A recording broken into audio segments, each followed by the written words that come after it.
Hi, this is Dietrich Schmitz from Linux Advocates. How are you? Today I'm going to cover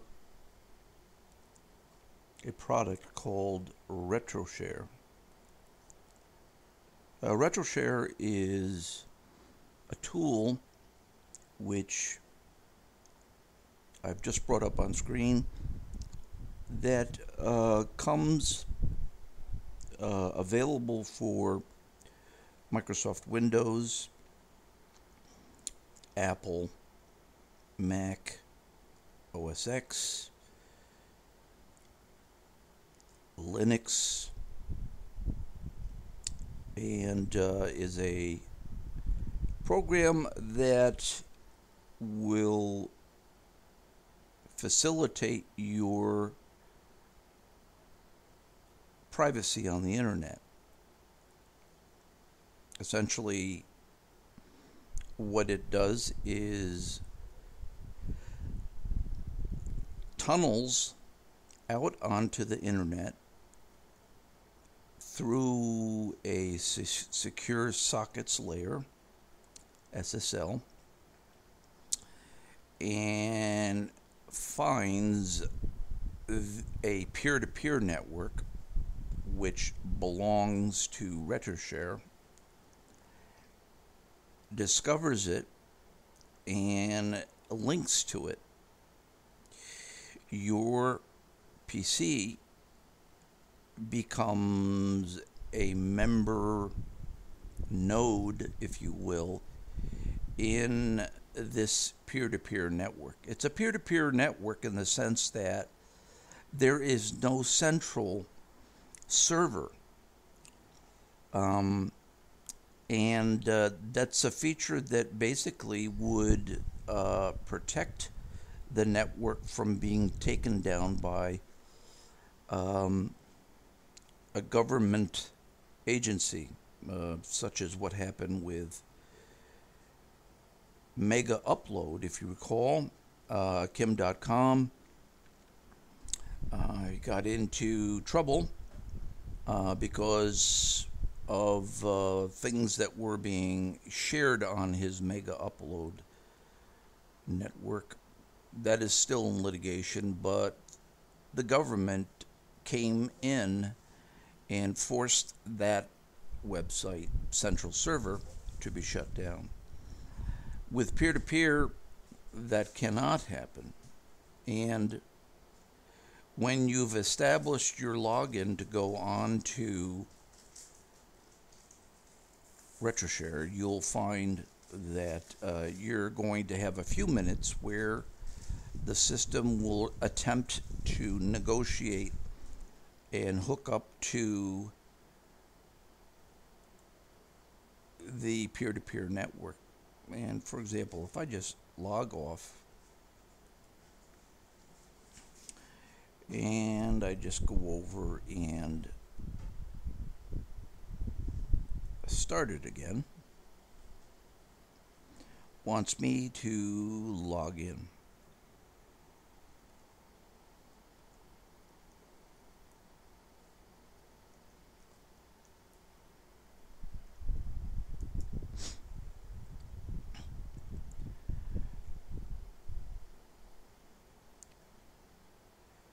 It will start up, and you'll note at the bottom that network address traversal starts out red, and DHT stands for distributed hash table. Think of that simply as the means by which the peer-to-peer network can keep track of everything that is going on internally inside the SSL secure socket layer tunnel, and can negotiate shuttling information back and forth between users in an encrypted mode. And as you can see on my screen, the system eventually negotiated, and the green is what you want to see. In your case, if you're going to use RetroShare, it might initially take some time for it to get to the status of green. Now, when you install RetroShare, it will vary according to your operating system. On Linux,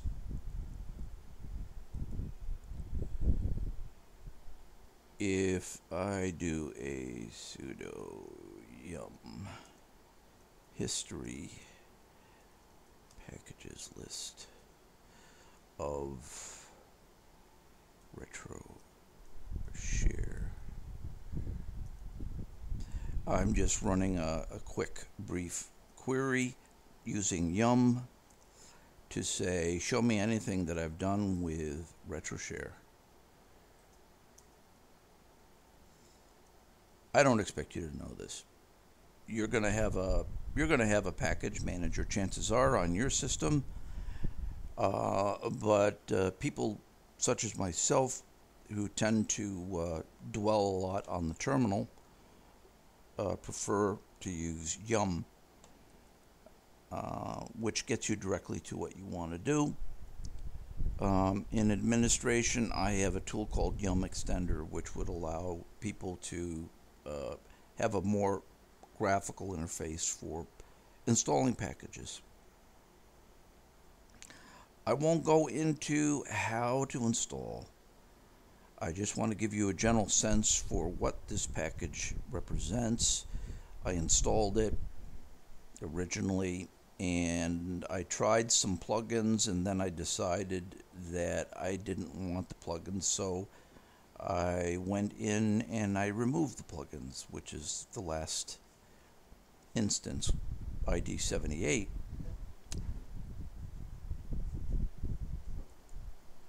Now, by default, after you've installed and after you've created your password, the system will set up its own defaults. And I would say don't change anything.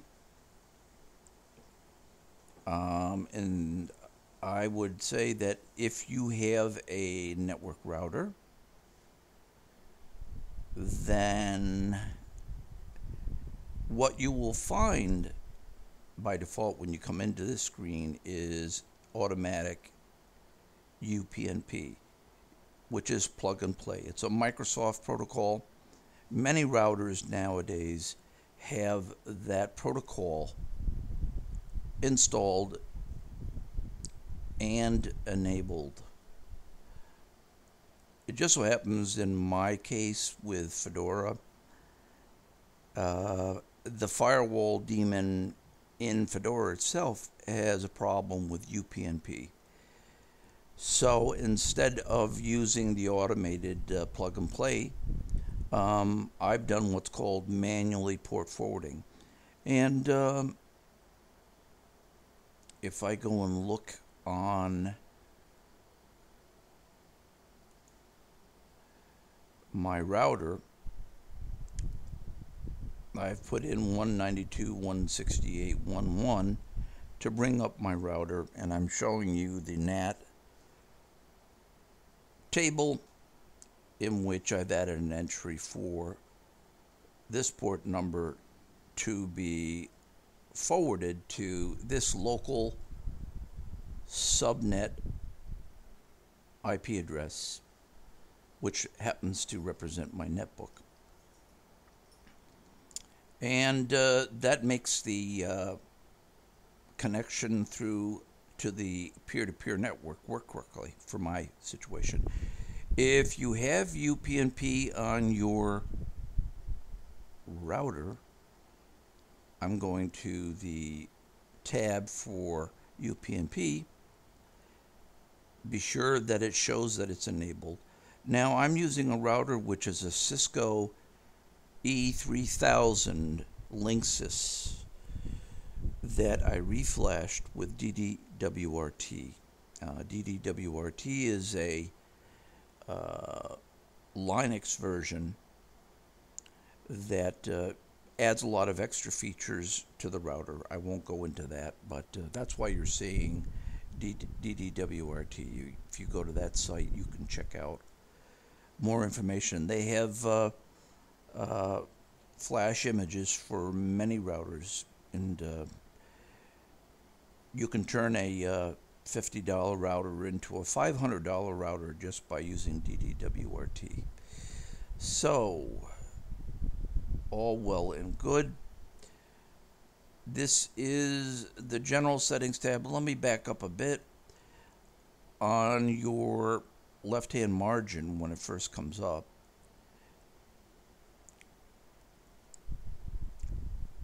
add a friend, add a share, say a file folder shared from someone else's PC, service permissions matrix. This gives you some help information, and the settings options. So you're looking at the options screen, and I didn't really change anything other than what I've already told you about, which is setting up a manual port forward. Automated PNP should work for you out of the box. What can I tell you? I'm going to try to keep this very light without getting into information and overloading you with confusing facts. But know that your options are here. One of them is called Profile. And in the profile screen, it tells information about your profile. And in particular, in the Certificate tab, your actual public certificate can be found. Now, typically what happens is you set up RetroShare, your friend in the same town, same city, same state, or around the world for that matter, anywhere, says, hey, let's get together on RetroShare. And what you wind up doing is taking this public key that you're seeing here and exchanging it with each other. I would send this to my friend, and my friend would go to the same screen and take their public key and send it to me. You can just send it as a paste into an email. And you'll note that it's showing boundaries, begin PGP and end PGP key block. When you copy paste it, make sure you include, when you're sending to a friend, the stuff that's below the end PGP public key block, including everything up to here. If you don't send that, you might not connect. I'm showing you the old format first. You can send either old format, and if I uncheck that, you can send new format. And the new format basically hides some of the human readable text from view. I personally don't think it makes any difference. I don't think there's any risk of someone knowing my WAN IP address, wide area network IP address, and what my local subnet IP is and what port, because it really doesn't do them any good, because they have to break through the tunnel secure sockets layer to get on the inside of the tunnel to start. So I'm going to cancel out of this screen and lightly touch on places.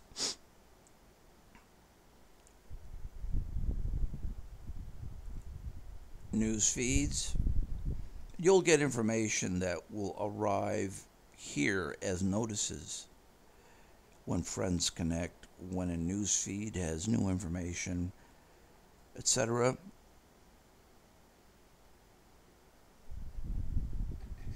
Friends will show you your friends list.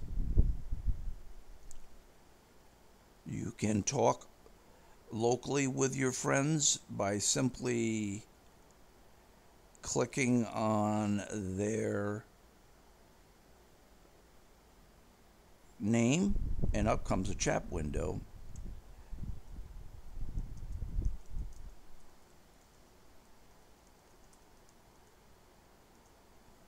And I just sent someone I know a message.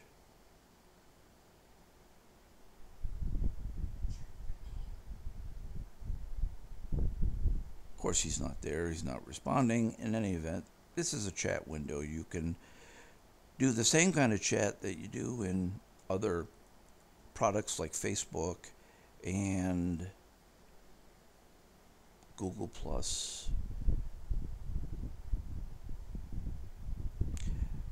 File sharing.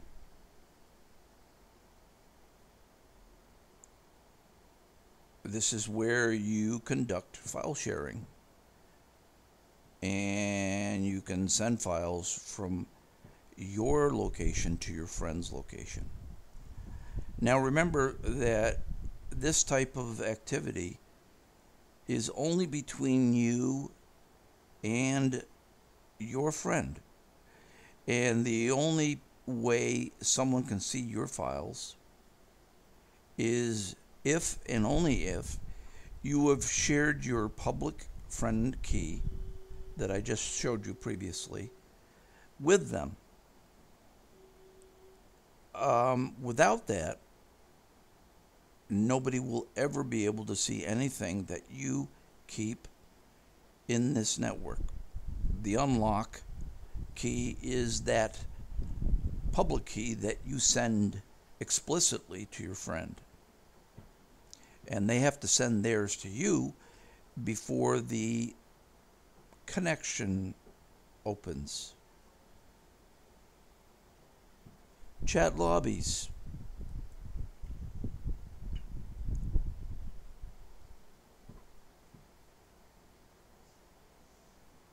This is a public area.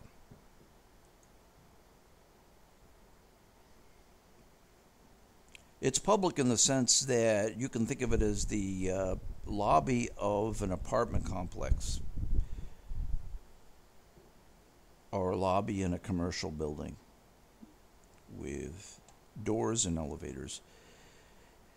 Whatever you do here is public inside that tunnel with any other peer who happens to be in the lobby.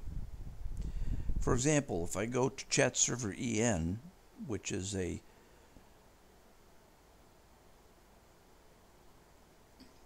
server where you can talk to people in the lobby publicly without actually sharing a friend key.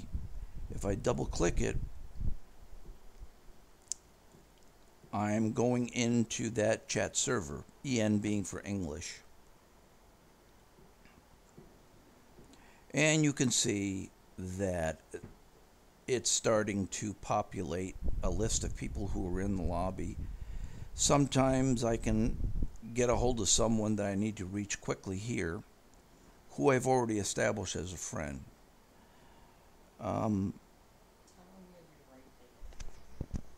And that is the chat lobby. Messages. Messages is like email. It's really no different. You can send messages to one another. Channels.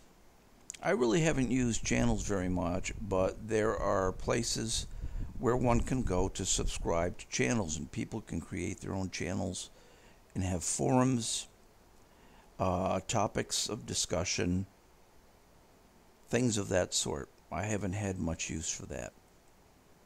Forums as well. Getting started is some help on using RetroShare. That's all I'll give you for today. I just wanted you to see in the flesh what RetroShare looks like so that you can get a visualization and a better feel for what it represents. It's not hard to use.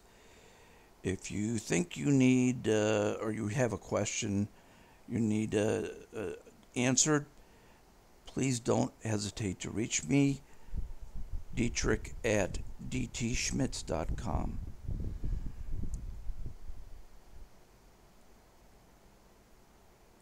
Thank you, and have a good day.